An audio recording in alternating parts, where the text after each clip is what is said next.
Hello and welcome back to another episode of Football CFB. I am delighted today to be joined by Michael Reschke, who is a very influential figure within European football. He is the head of European football operations at the Stellar Group. He's also had a highly successful career in youth coaching at Bayern Leverkusen and held positions such as general manager, technical director and sporting director at clubs such as Bayern Munich, Stuttgart and Schalke, among a few others. First of all, Michael, how are you? Yes, I'm pretty fine. I think we have to take everything what happened in the best way that's even possible. Yeah, I agree with that. I think it's been a strange time at the moment, but football has continued, and I want to start by talking to you about your current role. You are the head of European football with the Stellar Group. I interviewed Jonathan Barnett last year. He was very forthright and honest as always. What does your role involve on a daily basis? Stella, of course, is in England maybe the number one of all the agencies and very successful over many years. And some years ago, the company excited to develop also in Europe. Decided to develop in Europe. And even in this moment, when they grow more and more, for them, I think it would be helpful so to have someone on her side in the company who organize and lead the European offices. And that was my role in Stella. And in terms of working with Stellar, a lot of people think that that sort of role will be focused just on player transfers, but the role is much bigger than that. Of course, the transfer of the player is at least is the last part of the relationship between the company and the players.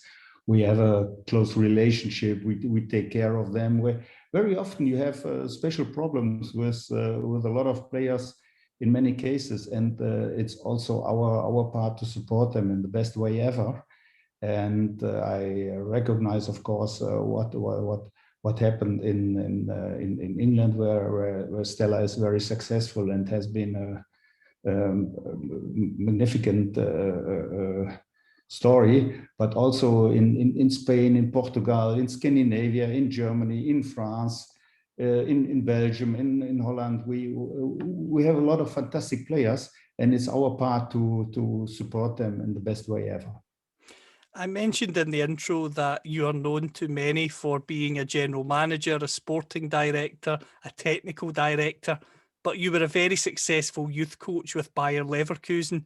You won the Under-19 championship in 1986. Many of the players in your team went on to have top-level careers.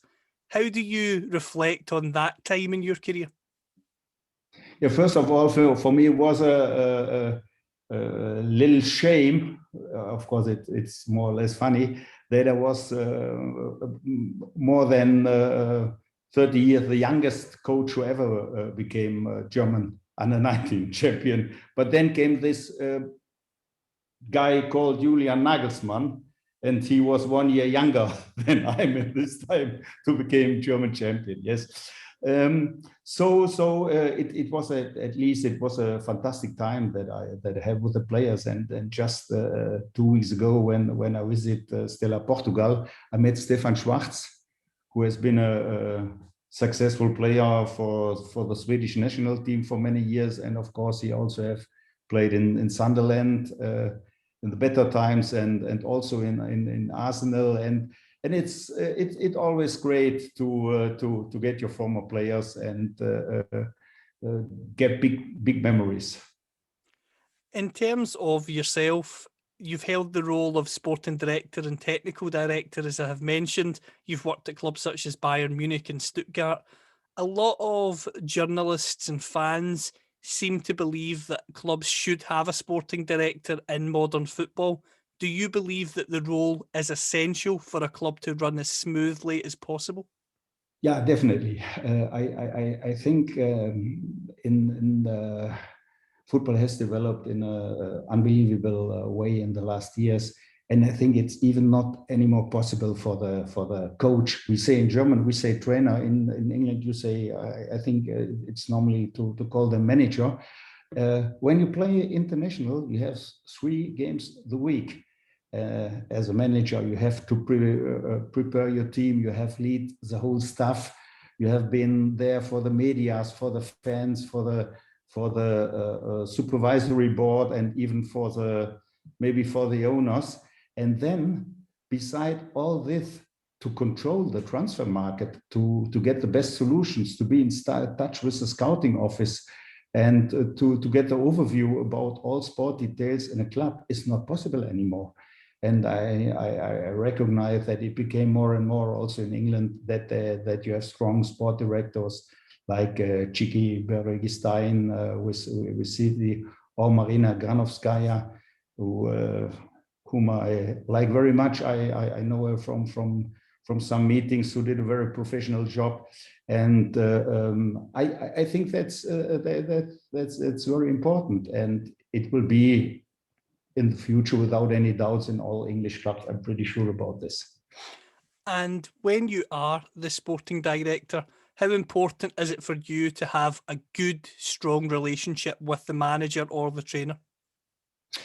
Yes, of course, that's the most difficult part, because as you know, in my time, I had a lucky situation that I worked together with fantastic coaches like Christoph Daum, like Jupp Heynckes, and at least I had a fantastic 2 years together with Pep Guardiola in Munich. It was outstanding to work together with Pep, and we still have a very close relationship.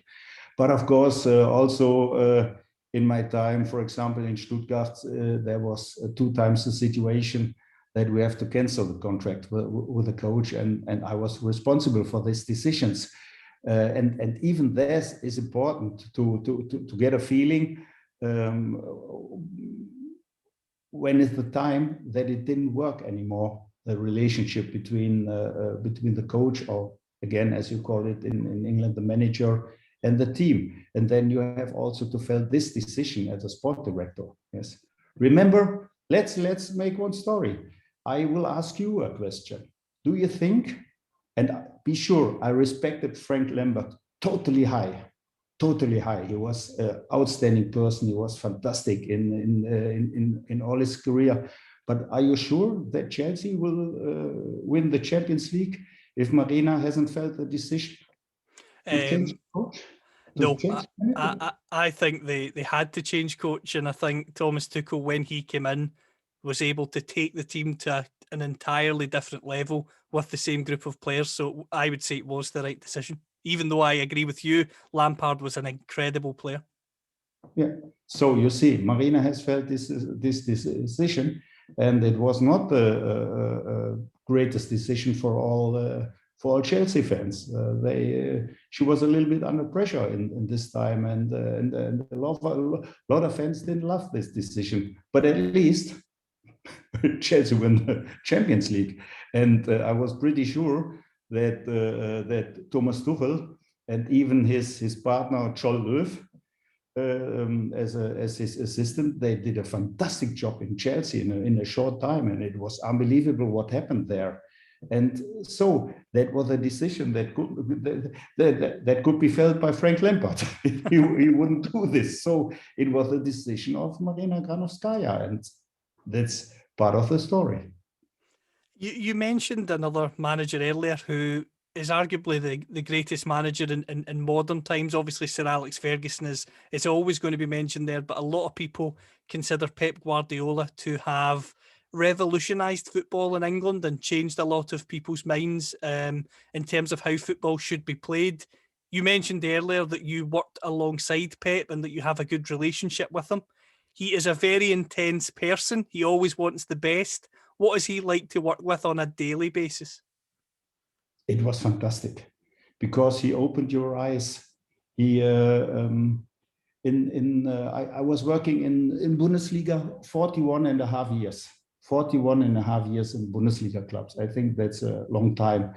But during this time, there is nobody who gave me more influence, more opened my mind more than Pep in these 2 years. It was unbelievable. He was such a great person, and even we have had a lot of nice dinners. We have daily contact, and still when I'm in England, when I'm in Manchester, we met each other, and you can imagine how he feels the game, how deep he analyze players and matches, and he was also a fantastic great person, without any doubts. And when you look at what he was able to do at Bayern, you mentioned working with other top managers like Jupp Heynckes and others. When you look at Pep Guardiola, do you think there is a possibility that when he retires, we will look back and think of him as arguably the greatest coach of all time? As you spoke about Alex Ferguson, who has done an incredible job in United, I think it's very difficult to compare this. But what Pep has done in football, his influence in football, his mind changes the match without any doubts.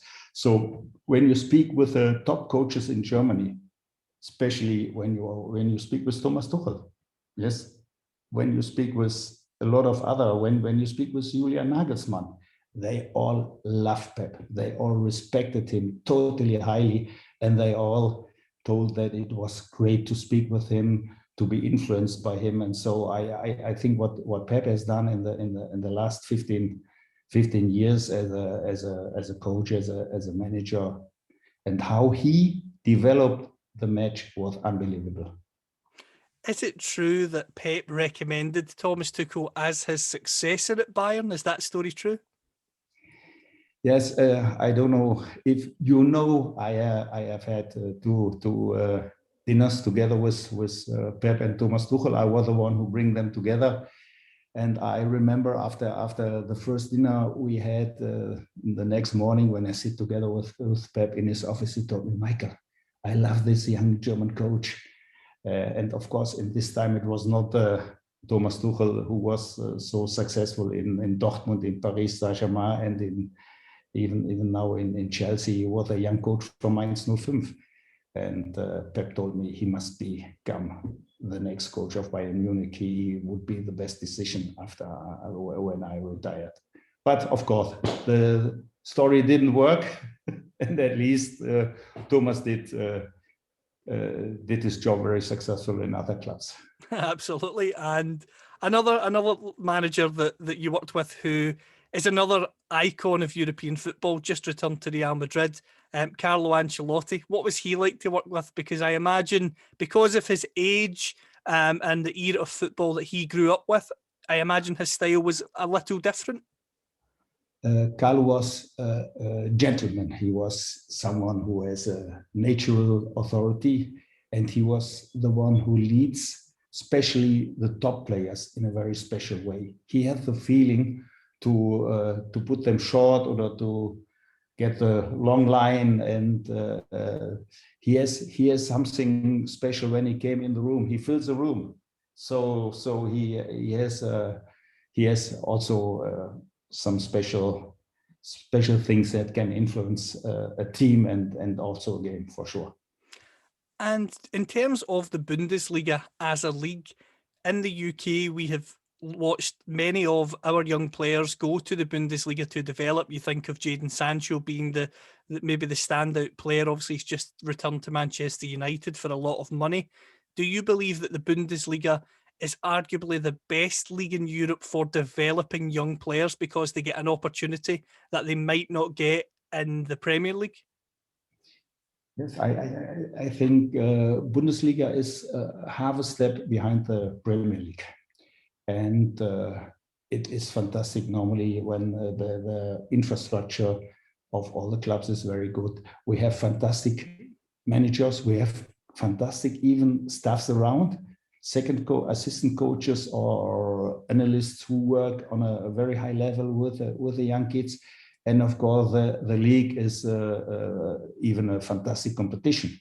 So, and to jump in the Bundesliga and to develop in the Bundesliga, maybe as the next step to come to the top 6 or top 8 in the Premier League is a fantastic step for young players, without any doubts. I also have to ask you about the German national team. Eliminated in the last 16 at the Euros. However, they've had a lot of success. You think back to 2014. Does the team need a reset under Hansi Flick, or could you see them challenging next year at the World Cup with him as the manager now? First of all, I had, before the European starts, I had some interviews, and I told most of the journalists I spoke with that was a very special European Championship, because players have had at least some of them 16, 18 months with a special pressure with the Corona crisis, and nobody knows what will happen during this European Championship. Even it was the end of a very, very long season. So the German team for sure did not on that top level in this European competition, but be sure we will come back very strong again, and I'm sure that Hansi Flick will do a fantastic job. Even, and that's for sure. Also, don't forget about it, Joachim Löw has done also a fantastic job, and at least the end was a little bit painful, but at least he has done over many years a fantastic job in Germany. Absolutely. Another aspect of your career that intrigues me is bringing in younger players on loan to develop. I mentioned the likes of Jadon Sancho developing in the Bundesliga, but when you were at Bayer Leverkusen, the likes of Toni Kroos, Dani Carvajal arrived at the club on loan. In your current role, where you are speaking to clients of Stellar on a regular basis, do you encourage younger players to go out on loan if possible to aid their development? Yeah, that is a very important part of our job. I always told these young players, you have to dance on your best floor. So if you are not ready, for example, for the top 6 in England, and you are not part of the first 18, it's better to play in maybe the Bundesliga, or maybe in the Eredivisie in Holland, to develop, to improve. Because of course training is very, very important, but the most important thing for a young player is to stay on the pitch and to get experience by important games. And normally these games cannot be done in second teams. It's better to play in first team football in a strong league in Europe. And if you play there as a young kid, then it's very important. And just when we spoke about the examples, when we signed in my time in Leverkusen, when we signed Toni Kroos from Bayern Munich or Dani Carvajal from Real Madrid, they are both don't play regular in Munich or Real Madrid in the first team. And then they did 1 year, Dani Carvajal 1 year, Toni Kroos 1.5 years in Leverkusen. And when they came back, they are from the first moment starting 11 players. Dani with Real and Toni Kroos with Munich. And I was pretty sure if they haven't done the step to Leverkusen, and if they stay in the second teams, they will not improve on the same way. I'm definitely sure about this. The last question I've got for you, and before I ask it, thank you for being so generous with your time. We're speaking during the transfer window. I'm not going to ask you about players individually. However, at the start of the interview, we both mentioned COVID and the effect it's had on the world around us. That obviously also impacts upon the football world. Do you believe that the transfer market now is a buyer's market because there's only maybe a handful of clubs who can really spend money that we're used to seeing being spent in European football at this moment in time?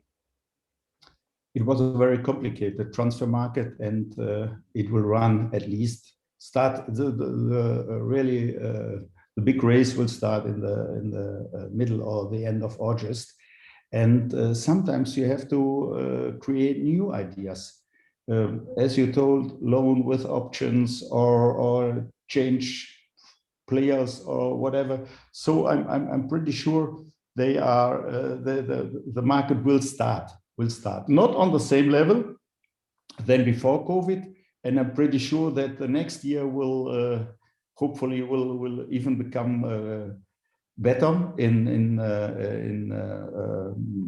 commercial parts, not only football, all over the world. But this year, I agree, it is complicated. It's more complicated than before, but complicated means to find a special way of solutions. Brilliant, Michael. Thank you so much for your time, and I hope to speak to you again soon. Yeah. Okay. Thank you.